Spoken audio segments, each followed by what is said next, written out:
warahmatullahi wabarakatuh. Alhamdulillahirabbil alamin. Assalatu wassalamu ala asrafil anbiya wal mursalin sayyidina Muhammadin wa ala alihi wa sahbihi ajmain amma ba'du. Pemirsa Khilafah News yang dirahmati oleh Allah, jumpa lagi dengan saya Nanang Setiawan dalam program sayang kita yakni Kabar Petang. Hari ini Selasa 17 Januari 2023 kita akan membahas tema-tema terkini dengan narasumber yang terpercaya tentu saja dari sudut pandang Islam. Inilah Kabar Petang selengkapnya.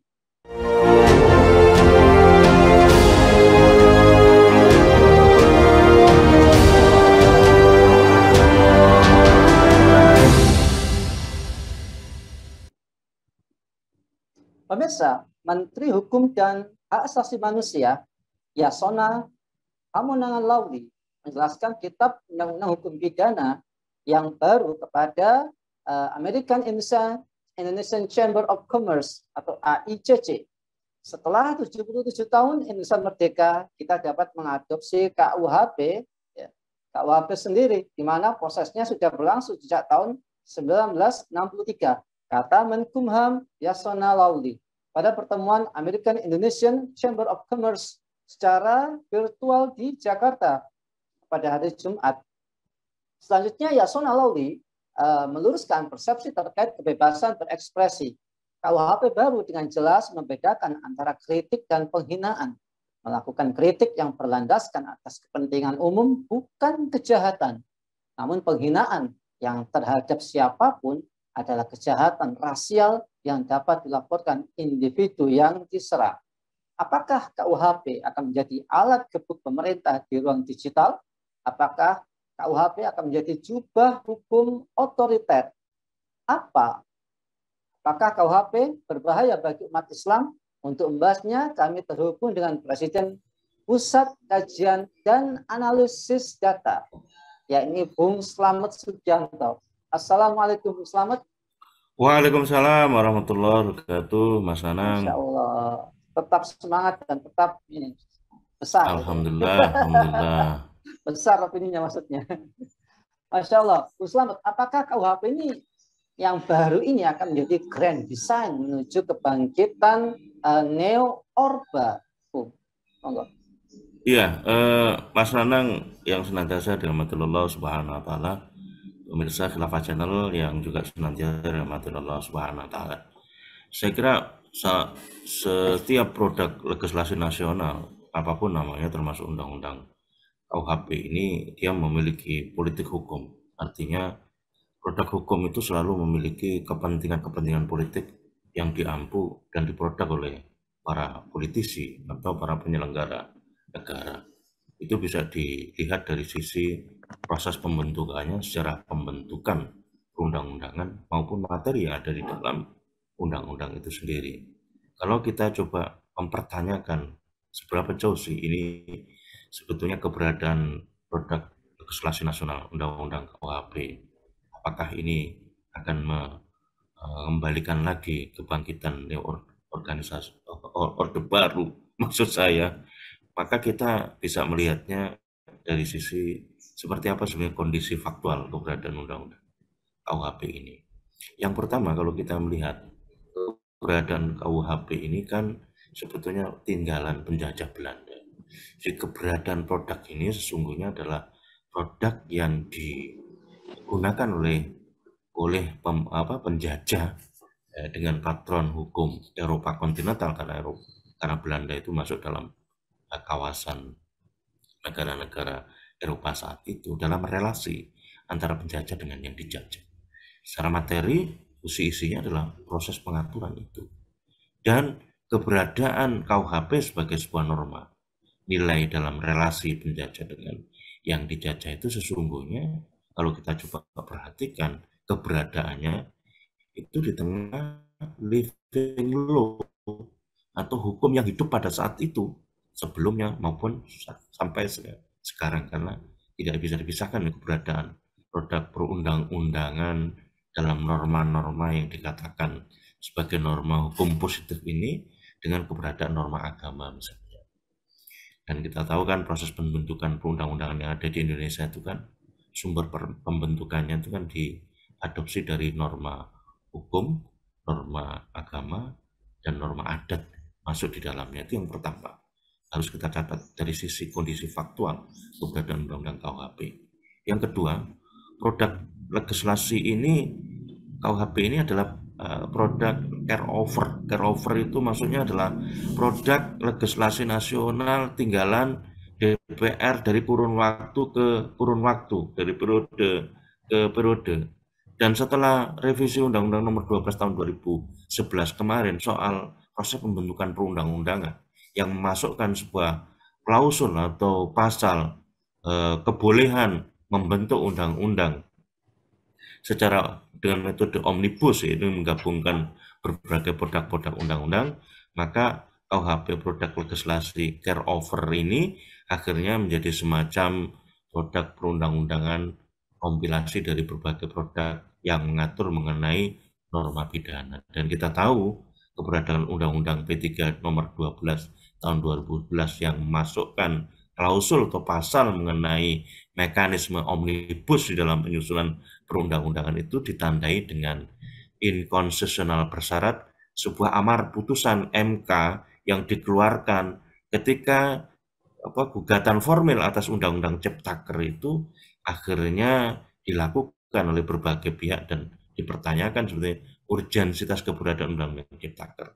Pemerintah malah tidak mau membenahi aspek formil atau terkait dengan proses pembentukan perundang-undangnya hingga sampai tahun 2023 tahun ini November 2023, tetapi malah mengeluarkan Perpu Ciptaker yang disinyalir atau dinilai oleh banyak kalangan sebagai pembangkangan konstitusi karena mengabaikan dua lembaga sekaligus, yakni Mahkamah Konstitusi dan Dewan Perwakilan Rakyat. Yang ketiga, kalau kita coba melihat kondisi faktual keberadaan Undang-Undang KUHP, KUHP ini adalah program hukum pidana yang harusnya memperhatikan apa yang disebut dengan prinsip ultimum remedium. Apa sih maksudnya ultimum remedium itu? Mengedepankan proses-proses penyelesaian tidak dengan cara memberikan sanksi, tetapi ditakar dulu bagaimana proses penyelesaian mengenai misalnya sengketa di antara warga negara dengan para penyelenggara negara. Dilihat dari aspek positifnya, apakah para penyelenggara negara ini memang benar-benar bisa memberikan pelayanan sesuai dengan amanah konstitusi dan amanah ayat suci, apalagi kita sebagai seorang muslim berkeyakinan seberapa sebetulnya tanggung jawab negara itu memberikan pelayanan umum, memastikan kewajiban negara ini yang direpresentasikan oleh penyelenggara negara akhirnya memang benar-benar diberikan kan begitu. Yang keempat, jangan lupa bahwa proses kemarin hingga kemudian disahkan RKUHP menjadi undang-undang KUHP itu dihadiri secara fisik hanya oleh 18 orang anggota dewan dari semua fraksi. Sisanya 108 orang hadir secara virtual dan 164 orang izin. Dan semua fraksi setuju RKUHP disahkan. Hanya satu kader PKS walk out. Ini jadi satu pertanyaan. Kalau kita melihat keberadaan anggota DPR RI itu jumlahnya 575 anggota DPR orang dengan kebetulannya Undang-Undang KUHP ini berlakunya sesuai dengan pasal yang disebut di dalam Undang-Undang KUHP pasal 600 tanggal diundangkan. Perpanjangan berikan oleh salah satu partai politik yang diketuai oleh seorang sosok yang sangat memiliki peran sentral waktu terjadinya proses pergantian presiden waktu itu yang akhirnya melahirkan Presiden Gus. Nah, itu kalau kita memperhatikan kondisi faktual keberadaan Undang-Undang KUHP dan persoalan-persoalan formil atau proses pembentukan keberadaan KUHP yang terkesan oleh publik itu secara singkat. Secara material kalau kita coba mengkorelasikan kemungkinan kebangkitan Neo Orba itu bisa kita takar dari beberapa pasal. Pasal yang saya catat di sini yang sangat menjadi kekhawatiran kita bersama adalah tentang pelarangan pengembangan atau penyebaran ajaran komunisme, marxisme, leninisme atau paham lain yang bertentangan dengan Pancasila di muka umum dengan lisan atau tulisan, termasuk menyebarkan atau mengembangkan melalui media apapun dipidana dengan pidana penjara paling lama 4 tahun. Pertanyaannya yang krusial adalah, kenapa kapitalisme liberalisme, sekularisme tidak masuk di dalamnya? Apakah ini tidak termasuk aliran atau paham yang merusak negeri ini, yang kemudian menciptakan kerusakan-kerusakan sistemik karena terjadinya sebuah berbagai produk perundang-undangan yang memberikan legitimasi kerusakan dalam bentuk liberalisasi semua sektor. Saya mendengar kemarin ada ratusan anak-anak ya, kemarin katanya istilahnya orang Jawa itu lamaran kairi meteng dhisik misalnya, ya, ratusan. Ini efek dari keberadaan liberalisasi sosial budaya, termasuk munculnya LGBTQI+. Coba bayangkan, istilahnya aja rentetan itu, dan sekarang sedang diadvokasi oleh negara besar, negara yang sekarang memegang peran sentral dalam konstelasi politik internasional Amerika, agar melalui KUHP ini juga memberikan bantalan di tengah kondisi di mana legal offering atau kerangka perundang-undangan yang melarang atau memidanakan LGBTQI+, baik substansi di dalam undang-undang tidak pidana kekerasan seksual, karena disinyalir undang-undang ini justru keberadaan undang-undang yang melarang tindakan pidana kekerasan seksual tapi memberikan legitimasi dalam tanda petik sexual consent, ya, seks yang dibangun di atas dasar suka sama suka. Ini yang kita tangkap. Kalau pertanyaannya terkait dengan bertentangan dengan Pancasila, sekarang paham lain yang bertentangan dengan Pancasila itu siapa yang akan memberikan ukuran atau standar gitu loh. Di tengah kondisi di mana masyarakat itu juga mempertanyakan penyelenggara negara ini banyak melakukan penyimpangan atau pertentangan terhadap konstitusi misalnya. Dan upaya-upaya kemarin yang ditolak terkait dengan misalnya program legislasi nasional, rancangan undang-undang haluan ideologi Pancasila yang ditolak oleh MUI, yang divote oleh Ormas, tetapi MUI-nya lalu kemudian direorganisasi seluruh di Indonesia misalnya diganti semuanya.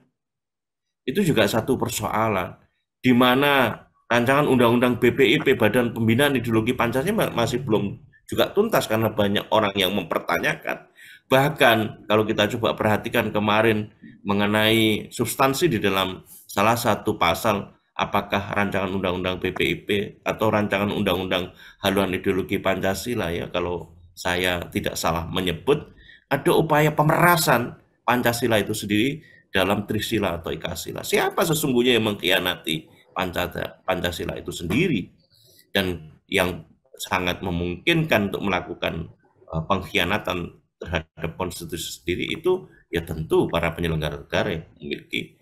Nah, disitulah kemudian kalau kemudian kita menyatakan bahwa masyarakat menyatakan bahwa KUHP baru ini disinyalir sebagai bentuk kebangkitan New Orde baru, maka ini adalah sebuah pertanyaan atau kekhawatiran yang rasional. Saya kira begitu, Mas Nanang. Iya, Bung Slamet. Apakah KUHP ini akan menjadi alat gebuk pemerintah di ruang digital? Ya, belum lahir produk undang-undang KUHP, undang-undang ITE itu sudah menjadi alat gebuk, Mas Nanang. Sekarang itu banyak orang mempertanyakan seberapa undang-undang ITE itu, informasi elektronik itu benar-benar objektif di tengah prinsip hukum di dalam negara hukum. Dan sekarang banyak orang dengan jerat undang-undang ITE yang sekarang ini berlaku, itu banyak dipertanyakan apakah proses hukum yang sekarang ini berjalan kepada para aktivis-aktivis Islam, terutama kepada para ulama-ulama kita, tokoh-tokoh kita, itu dalam kaitan jerat hukum undang-undang ITE itu memang benar-benar memenuhi kaidah prinsip hukum yang berlaku di dalam sebuah negara hukum. Wajar kalau masyarakat kemudian memberikan penilaian negara hukum ini sudah bergeser dari negara hukum menjadi negara kekuasaan.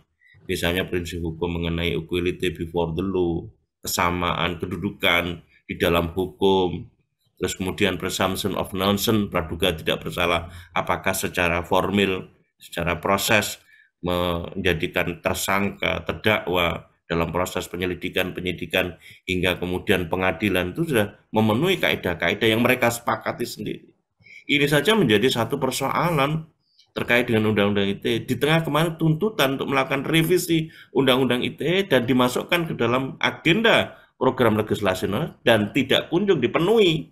Bahkan kemarin hanya dikeluarkan, kalau saya tidak salah menyebut ya, tolong saya diluruskan, hanya keluar surat edaran saja. Surat edaran yang prinsipnya adalah sebagaimana yang saya sebut, hendaknya yang namanya norma pidana atau hukum pidana itu memenuhi kaidah-kaidah ya ultimum remedium, tidak kemudian diterapkan sebelumnya, harusnya ada proses yang memang benar-benar ditabayunkan, diverifikasi seperti apa. Terkait dengan KUHP memang ada klausul atau pasal yang berkaitan dengan kemungkinan meski ini 3 tahun yang akan datang akan diterapkan, dan ada spekulasi-spekulasi yang sebagaimana awal saya sampaikan tadi, apakah ini akan menjadi alat gebuk pemerintah di ruang digital, itu kalau kita coba perhatikan itu berkaitan dengan norma adanya yang di dalam pasal 240 ayat 1 bunyinya seperti ini. Setiap orang yang di muka umum dengan lisan atau tulisan menghina pemerintah atau lembaga negara dipidana dengan pidana penjara paling lama 1 tahun, 6 bulan, atau pidana denda paling banyak kategori 2. Kemudian menghina presiden, setiap orang yang di muka umum menyerang kehormatan atau harkat dan martabat diri presiden dan atau wakil presiden dipidana dengan pidana penjara paling lama 3 tahun atau pidana denda paling banyak kategori 4. Yang berikutnya di pasal 263 ayat 1, setiap orang yang menyiarkan atau menyebarluaskan berita atau pemberitahuan padahal diketahuinya bahwa berita atau pemberitahuan tersebut bohong yang mengakibatkan kerusuhan dalam masyarakat dipidana dengan pidana penjara paling lama 6 tahun atau pidana denda paling banyak kategori 5 dalam kurung 500 juta. Orang penyelenggara negara juga ada banyak yang menyampaikan berita bohong, itu yang 11.000 triliun itu di mana sekarang? Dan gitu.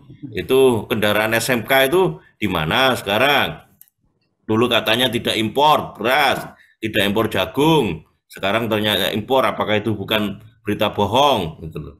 Nah, ini justru yang kalau memang ini benar-benar ditegakkan, penyelenggara negara ini benar-benar bisa mempresentasikan dirinya sendiri dulu, bagaimana penegakan hukum itu bisa dilakukan. Terkait dengan substansi yang ada di pasal 240 ayat 1 misalnya, terkait dengan setiap orang menghina pemerintah atau lembaga negara, itu juga sumir menurut saya, karena itu nanti akan tafsirnya akan tergantung kepada subjektivitas hakim di dalam memberikan penilaian seperti apa, dengan menimbang seperti apa materi yang terkait dengan penghinaan di tengah di tengah kondisi di mana negara ini sekarang juga membutuhkan sebuah kesadaran dan keinginan baik atau political will penguasa agar benar-benar bisa menyelesaikan persoalan yang hadir di tengah-tengah kita. Kritik terhadap para lembaga negara atau pemerintah itu kan sesungguhnya bagian dari upaya untuk memberikan check and balance kepada pemerintah atau penyelenggara negara, atau dalam kaitan kita sebagai seorang muslim, ini bagian dari keyakinan untuk menjalankan amar ma'ruf nahi munkar. Seperti apa rumusannya? Ini juga menjadi satu pertanyaan. Jadi bisa jadi ini nanti akan dimanfaatkan betul dengan keberadaan produk perundang-undangan yang ada sekarang, undang-undang ITE dan lain sebagainya, ditambah dengan KUHP, ini akan menjadi satu potensial sebuah alat kalau sepanjang pemerintah memang benar-benar tidak serius mengelola negara. Jadi fokus perhatian seharusnya itu kan sepanjang pengelolaan negara ini dilakukan secara benar dengan berbagai kebijakan yang dilakukan di berbagai bidang, itu kemudian bisa merealisasikan kesejahteraan, keinginan, dan persoalan-persoalan yang mendasar di dalam masyarakat, maka sebetulnya hal-hal seperti ini tidak akan dikedepankan. Norma-norma pidana ini kan akan hanya kalau kemudian kondisi seperti yang saya sebutkan terkait dengan penyelenggaraan negara yang tetap tidak bisa diselesaikan, pasti akan menciptakan kegaduhan-kegaduhan di ruang publik yang semata-mata ini sebetulnya adalah bentuk pengawasan, kontrol terhadap kinerja penyelenggara negara, di mana saluran-saluran konstitusional yang disediakan baik melalui yudikatif review, di mana MK juga dipertanyakan sebagai sebuah the guardian of konstitusional, katanya penjaga konstitusi. Seberapa jauh fungsi penjagaan konstitusi yang benar-benar dilakukan? Kalau pemerintah mengatakan silakan kalau mau mengkritik keberadaan produk legislasi undang-undang KUHP silakan dilakukan judicial review, tapi kan kita kembali bertanya, MK sejauh mana objektif untuk memenuhi tuntutan judicial review yang dilakukan oleh masyarakat di tengah kondisi di mana kemarin misalnya ketika banyak publik menggugat baik aspek formil maupun material Undang-Undang Cipta Kerja, malah dikeluarkan inkonstitusional bersyarat. Bukan lagi inkonstitusional bersyarat kemudian dipenuhi oleh pemerintah, malah pemerintah mengeluarkan Perpu. Ini semena-mena menurut saya. Jadi KUHP ini akan menambah daftar keberadaan perundang-undangan yang semakin menguatkan keberadaan penyelenggara negara itu dengan sebuah sifat yang namanya konstitusional diktatorship. Kira-kira begitu, Mas Nanang. Ya, Bung Slamet, apakah KUHP baru itu disahkan tanpa mempertimbangkan aspirasi ulama? Tadi udah kita singgung ya. Kemudian memperdulikan aspirasi para aktivis, masyarakat sipil dan pers. Dan apakah KUHP ini akan menjadi jubah ajaibnya kayak jubah ajaibnya Harry Potter gitu ya?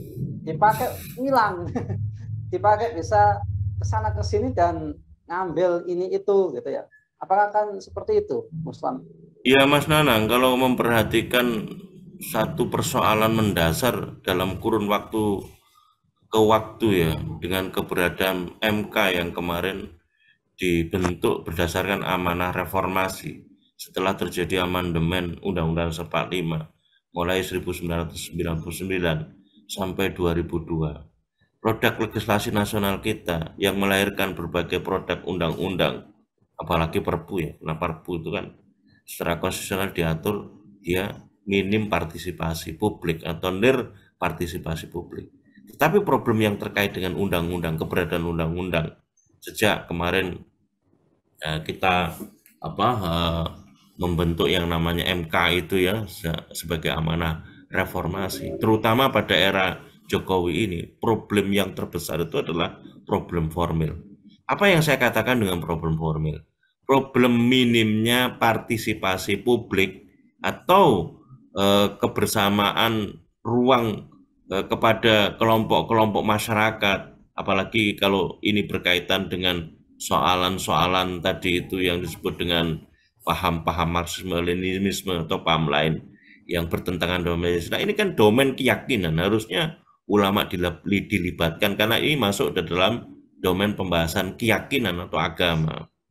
Tetapi apa yang nampak gitu loh, di tengah kondisi di mana yang saya tadi singgung, MK juga tidak kemudian memberikan gayung sambut ajuan-ajuan judicial review itu memang diperhatikan dengan minimnya yang mengajukan dissenting opinion, pendapat yang berbeda. Malah kemarin yang menyampaikan dissenting opinion ya, hakim di MK itu, kalau saya nggak salah menyebut, saya dikoreksi benar atau salahnya, namanya hakim MK-nya Aswanto, yang menyampaikan dissenting opinion itu malah dicopot karena dia ini sejalur dengan aspirasi yang disampaikan oleh para penggugat judicial review. Nah, bagaimana kita ini bisa melihat satu kondisi di mana setiap produk undang-undang ini kalau kita coba perhatikan ternyata problemnya terkait dengan problem formil, yakni sejauh mana masyarakat itu dilibatkan dalam proses pembahasan produk perundang-undangan. Kemarin kita beberapa kali diskusi dengan teman-teman serikat buruh dari KSPI misalnya, direpresentasikan oleh Bang KRS Cahyono. Proses pembentukan undang-undang cipta kerja itu sebelum kemudian ada Perpu Cipta Kerja itu minim partisipasi, tidak dilibatkan gitu. Ini kan juga iya, keberadaan KUHP terutama pada pasal yang saya sebut tadi, soal kebebasan berpendapat, soal demo yang dalam tanda petik rejimnya nanti bukan rejim pemberitahuan tapi rejim seolah-olah seperti izin, karena prosesnya nanti untuk berdemo itu luar biasa ribet misalnya. Ini kan juga banyak yang mempertanyakan, terutama hal-hal yang terkait dengan kebebasan berpendapat yang itu dilindungi sebetulnya secara konstitusional. Kalau kanal semua proses pelibatan masyarakat itu minim dan tidak memperhatikan benar-benar, karena itu ditunjukkan, direpresentasikan dari banyaknya problem formil atau terkait dengan proses pembentukan, yakni partisipasi publik yang direpresentasikan baik oleh ulama, aktivis, masyarakat sipil, dan pers, maka apa kita tidak salah menyebut bahwa ini hanyalah digunakan sebagai juga hukum bagi otoritarisme ya yang sekarang ini dijalankan oleh para penyelenggara negara, oleh para pengelola negara ini. Jadi tidak salah kalau kemudian ada seperti itu, karena banyak berbagai produk perundang-undangan ini yang minim dari partisipasi, apalagi kalau kita perhatikan tren pembentukan perundang-undangan itu seolah-olah kejar target. Banyak orang mempertanyakan misalnya soal keberadaan undang-undang IKN juga. Itu banyak orang yang mempertanyakan. Dan berbagai banyak produk-produk yang lahir sekarang yang minim partisipasi, dan ini benar-benar mengkonfirmasi seperti apa sebetulnya KUHP ini sebagai salah satu indikator bahwa rejim ini benar-benar berjubah hukum otoriter. Begitu Mas Nanang. Iya, terakhir Bung Slamet. Apakah pemaksaan rancangan atau RKUHP ini merupakan contoh sikap otoriter ya dalam konteks hukum, dan apakah undang-undang ini sejauh mana undang-undang ini berbahaya bagi umat Islam, Bung? Saya melihat ada dua ya orientasi terbentuknya undang-undang sekarang. Yang pertama, sekumpulan undang-undang atau saya sering mengistilahkan legal of frame. Sekumpulan perundang-undangan untuk memberikan semacam benteng bagi para penyelenggara negara itu agar kemudian berbagai produk perundang-undangan yang lain yang saya sebut dengan kerangka perundang-undangan untuk menjadi legitimasi proses liberalisasi dan sekularisasi terjadi di negeri ini di berbagai sektor itu langgeng dan berjalan, sekalipun banyak kritik yang dilakukan.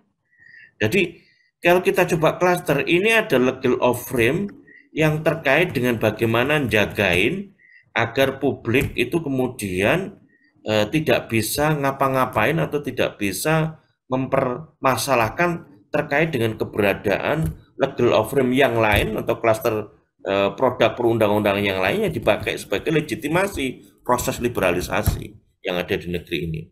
Sebut saja diantaranya legal of frame yang untuk menjagain agar agenda keberadaan legitimasi produk perundang-undangan liberalisasi, bagaimana yang menjadi analisa dari banyak pengamat soal berbagai banyak produk perundang-undangan digunakan sebagai legitimasi untuk bisa atas nama tumbuh kembangnya investasi, tetapi sesungguhnya kalau kita lihat secara faktual, kepentingan itu lebih banyak memberikan jalan atau karpet merah terhadap para korporat, para oligarki. Bagaimana kita bisa melihat misalnya kemarin salah satu substansi dari Perpu Ciptaker, ya bukan undang-undang Ciptaker, Perpu Ciptaker, misalnya keleluasan untuk diberikan properti, ya hak royalti 0% ya, kepada pengusaha tambang yang kalau kita perhatikan pengusaha tambang itu di sektor pertambangan itu 50% lebih itu dikuasai oleh PKP 2B, itu hanya perusahaan-perusahaan tertentu, itu dia juga diberikan keleluasan untuk juga mengelola di sektor hilir. Ini ada produk perundang-undangan yang bisa memberikan semacam benteng agar pelaksanaan produk perundang-undangan liberalisasi itu berjalan.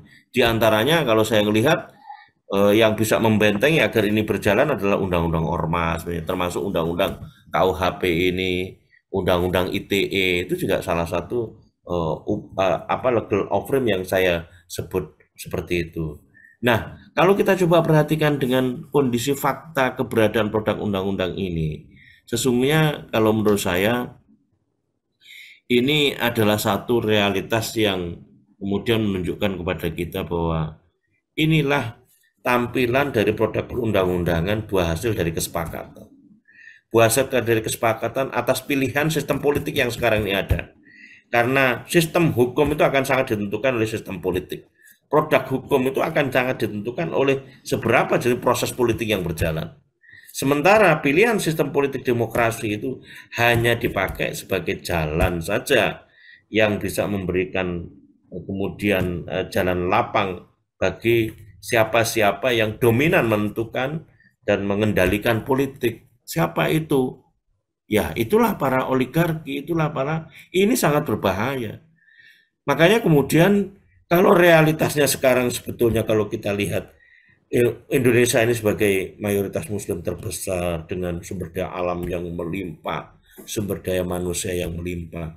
Proses pembentukan perundang-undangnya atau yang membentuk sistem hukum yang ada di negeri ini dari norma agama, kemudian norma positif dan norma adat, dan ternyata norma yang disebut dengan positif itu adalah negatif dalam pandangan kita. Ternyata juga tinggalan penjajah saja kok. Kita kok gak punya keberdayaan untuk bisa akhirnya merumuskan sendiri perundang-undangan kita yang lebih mengadopsi keyakinan atau norma yang menjadi mayoritas muslim terbesar di negeri kita.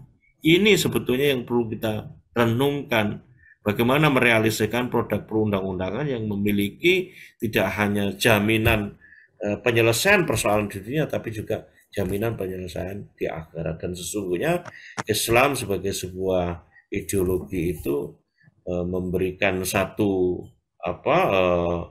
dasar yang kuat hingga terbentuknya sistem politik dan sistem hukum.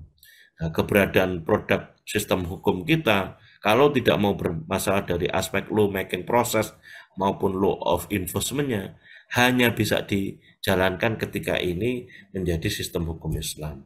Dan sistem hukum Islam itu hanya bisa dijalankan manakala ada sistem politik Islam yang bisa menaunginya.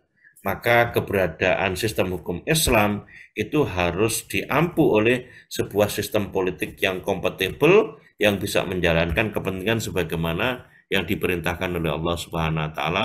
Kita diperintahkan untuk masuk ke dalam Islam secara kafah.